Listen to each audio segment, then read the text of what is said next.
ఒక తండ్రి తన ఇద్దరు కుమారులకు ఆస్తి పంపకాలు చేస్తూ పెద్ద కుమారునికి తన ఆస్తినంతా కూడా బహుమానంగా ఇస్తాడు. ఇంచుమించు ఆస్తి వెల ఎంత ఉంటుందంటే 40 నుంచి 50 లక్షల వరకు ఉంటుంది కూడా. అయితే చిన్న కుమారునికి ఒక గడియారాన్ని ఇస్తాడు. అయితే చిన్న కుమారుడు ఆ విషయాన్ని చూసి, అదేంటి నాన్న, అన్నయ్యకి అంత బలమైన ఆస్తి, గొప్ప ఆస్తిని ఇచ్చావు, ఇంచుమించు 50 లక్షల వరకు ఉంటుంది, నాకేమో చిన్న గడియారం ఒకటి ఇచ్చావు అని చాలా బాధపడతాడు. అయినా కూడా ఎవరి మీద ఎట్టి పరిస్థితిలో కోపం తెచ్చుకోలేదు. అప్పుడు తండ్రి చిన్న చిరునవ్వు నవ్వుతూ ఈ విధంగా కుమారునితో మాట్లాడతాడు. అయినప్పటికీ తండ్రి ఎక్కడ కూడా వెనకడుగు వేయకుండా, సరేనన్నా, ఈ గడియారాన్ని తీసుకెళ్ళి నేను చెప్పినట్లు చెయ్యు అని చెప్పగానే కుమారుడు తండ్రి మాటను చాలా చక్కగా వింటాడు. కుమారుడా, ఈ గడియారం 200 సంవత్సరాల క్రితం మీ ముత్తాత వాడినది. ఒకసారి నగల దుకాణం దగ్గరకు వెళ్ళి ఎంతకు ఇస్తారో అడుగు. కుమారుడేమో నగల దుకాణం దగ్గరికి వెళ్తాడు. వెళ్ళి అడిగితే ఆ నగల వ్యాపారి అంటాడు, ఇది చాలా పాతది కదా, 150 రూపాయలకు మించి ఎక్కువ రాదు, కాబట్టి 150 రూపాయలు ఇస్తామని ఆ నగల వ్యాపారి చెబుతాడు. అప్పుడు కుమారుడు ఇదే విషయాన్ని తిరిగి వచ్చి తండ్రికి చెప్పినప్పుడు మరలా తండ్రి రెండవసారి అంటాడు, అయితే ఈసారి కుమారుడా, పాన్ షాప్ దగ్గరికి వెళ్ళి అడిగి చూడు అని అంటాడు. తండ్రి చెప్పినట్లుగానే కుమారుడు ఆ పాన్ షాప్ దగ్గరికి వెళ్ళి అడుగుతాడు. ఆ పాన్ షాప్ యజమాని అంటాడు, ఇది చాలా బాగా తుప్పు పట్టేసిందే, 10 రూపాయలకు మించి నేను ఎక్కువ కొనలేను అని చెబుతాడు. వెంటనే కుమారుడు వెనక్కి తిరిగి వచ్చి తండ్రితో అదే మాట చెబుతాడు. అయితే ఈసారి మూడవసారి తండ్రి ఏం చేస్తాడంటే, కుమారుడా, ఈసారి నువ్వు మ్యూజియం దగ్గరికి వెళ్ళి అడిగి చూడు అని అంటాడు, దీనికి ఎంత వెల వస్తుందో అని. అప్పుడు కుమారుడు తండ్రి చెప్పినట్లుగానే చేస్తాడు. ఆ మ్యూజియం దగ్గరికి వెళ్ళి అడుగుతాడు. ఆ మ్యూజియంలో ఉన్నవారు ఈ గడియారాన్ని చూసి అవాక్కైపోయి ఇలా మాట్లాడతారు, కుమారుడా, ఇది చాలా పురాతనమైనది మరియు అత్యంత అరుదైనది, విలువైనది కూడా, దీనికి మేము 1 కోటి రూపాయల వరకు ఇవ్వగలము అని అంటారు. అప్పుడు కుమారుడు వెంటనే గొప్ప ఆనందంతో, సంతోషంతో తిరిగి తండ్రి దగ్గరకు వచ్చి చెబుతాడు ఈ మాట. అప్పుడు తండ్రి కుమారునితో అంటాడు ఇలాగా, ఈ ప్రపంచం చాలా నైవేద్యమైనది, నీకు ఎక్కడ విలువ ఉంటుందో అక్కడే ఉండు, ఎక్కడ విలువ ఉండదో నువ్వు అక్కడి నుంచి వేరుగా వెళ్ళిపో. అంతేగాని నీకు విలువ ఇవ్వని మనుషుల దగ్గర నువ్వు కోపాన్ని ప్రదర్శించకు, నీకు విలువ లేని చోట దగ్గర నువ్వు ఉండకు. ఒకవేళ బలవంతంగా నువ్వు ఉండాలని ప్రయత్నం చేస్తే ఆ చోటు వలన కానీ ఆ మనుషుల వలన కానీ నీకు ఏ విధమైన విలువ ఉండదు. వారితో వాదించినా కూడా ఏమి ప్రయోజనము ఉండదు. నీకు తగిన విలువ దొరికిన చోట ఉండు. దీని గురించిన వివరణ మీకు చెబుతాను, చక్కగా వినండి.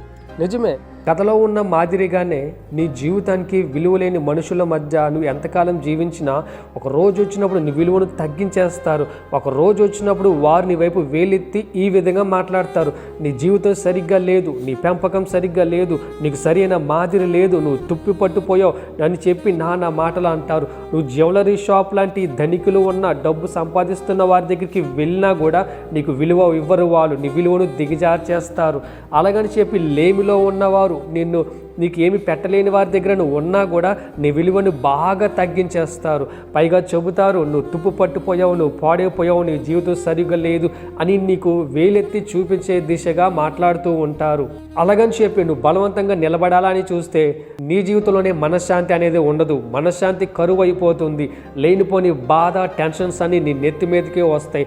బాధపడడం తప్ప, ఏడవడం తప్ప సంతోషం అనేది నీ జీవితంలోంచి పోతూ ఉంటుంది. నీ జీవితానికి సరి అయిన విలువ ఇచ్చి ఆ మనుషుల వద్దకు, ఆ చోటుకు నువ్వు వెళ్ళగలిగినట్లయితే నీకు సరి అయిన విలువ ఇస్తారు, నీకు సరి అయిన ప్రేమను చూపిస్తారు. అది మంచి జీవితం అంటే, ప్రశాంతత కూడిన జీవితం అంటే. నీ జీవితానికి విలువిచ్చేవారు ప్రపంచంలో అన్ని చోట్ల ఉండరు, కొన్ని చోట్ల మాత్రమే ఉంటారు. నీ జీవితానికి విలువిచ్చేవాళ్ళు, నీ క్యారెక్టర్కి విలువిచ్చేవాళ్ళు, నీ ప్రేమకు, నీ మంచి మాటలకు, నీ నడవడికకు విలువనిచ్చేవారు అన్ని చోట్ల నీకు దొరకరు. అలాంటి వారు ఉన్న చోటికి నువ్వు వెళ్ళిపో. అలాంటి మనస్సులు కలిగిన వారి వద్దకు నువ్వు వెళ్ళిపో. మనుషులందరూ అన్ని వేళలా ఒకేలా ఉండరు. వారు ఎదుగుతున్న కొద్ది ప్రేమలు చల్లారిపోతూ ఉంటాయి. కాబట్టి జ్ఞాపకం పెట్టుకోండి, నీకు విలువ ఇచ్చే మనుషుల దగ్గర నువ్వు ఉంటేనే నువ్వు జీవితాంతం హ్యాపీగా ఉంటావు. నీకు విలువ ఇవ్వలేని వారి దగ్గర నువ్వు ఉంటే వాళ్ళే రేపొద్దు నీ వైపు వేలెత్తి చూపించి నిన్ను అవమాన పాలు చేస్తారు, నిన్ను తరిమి కొట్టేలాంటి ప్లాన్స్ వేస్తారు. నీ జీవితం బాగోలేదు, సరిగ్గా లేదు, సరి చేసుకొని నీకే నీతి కథలు చెబుతారు. ఎందుకంటే వారికి నీ విలువ తెలియదు. ఒకప్పుడు నీవు వారిని అంత చక్కగా చూసుకున్నావేమో, కానీ వారు ఎదుగుతున్న కొద్ది వాళ్ళు నీ వైపు వేలెత్తి చూపిస్తారు. నీ జీవితంలో ఉన్న నీ విలువను తగ్గించేలా మాట్లాడతారు. బలవంతంగా నీ జీవితానికి విలువను ఇవ్వలేని వారి మధ్య నువ్వు ఉండాలని చూస్తే నీ జీవితాన్ని బట్టి వాళ్ళు నీ వైపు వేలెత్తి చూపిస్తారు.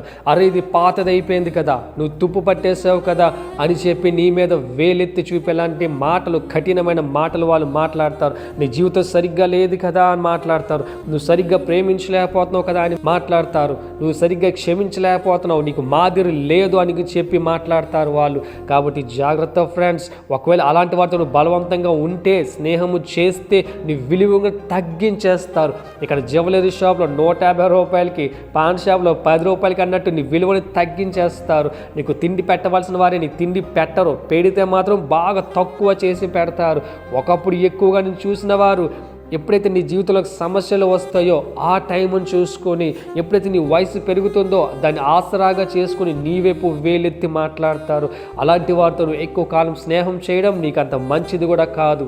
అలాంటి వారితో నువ్వు బలవంతంగా స్నేహం చేయాలని చూస్తే నీ విలువను దిగజార్చేస్తారు. నీకు అవమాన పాలే ఎదురవుతుంది, నీకు మనశ్శాంతి ఉండదు నీ జీవితంలో. నీకు విలువనిచ్చే మనుషులతో నువ్వు స్నేహం చేయి, వారు రేపొద్దు నీ ప్రాణాలకు రక్షణగా ఉంటారు. నేను విలువ తీసి నీ జీవితాన్ని వేలెత్తి చూపించే వారి దగ్గర నువ్వు ఉండకు, నీ ప్రాణాలు తీసేస్తారు వాళ్ళు. కాబట్టి ఆఖరి దినాల్లో నువ్వు మనశ్శాంతిగా బతకాలనంటే నీకు విలువనిచ్చే మంచి మనసున్న వాళ్ళతో నువ్వు స్నేహం చేయి. నీలో తప్పులున్నా, లోటులున్నా, తప్పిదములున్నా, పాపములున్నా నిన్ను ప్రేమిస్తూ, నిన్ను క్షమిస్తూ ముందుకు తీసుకువెళ్ళే వారితో చక్కటి సావాసం చేయి.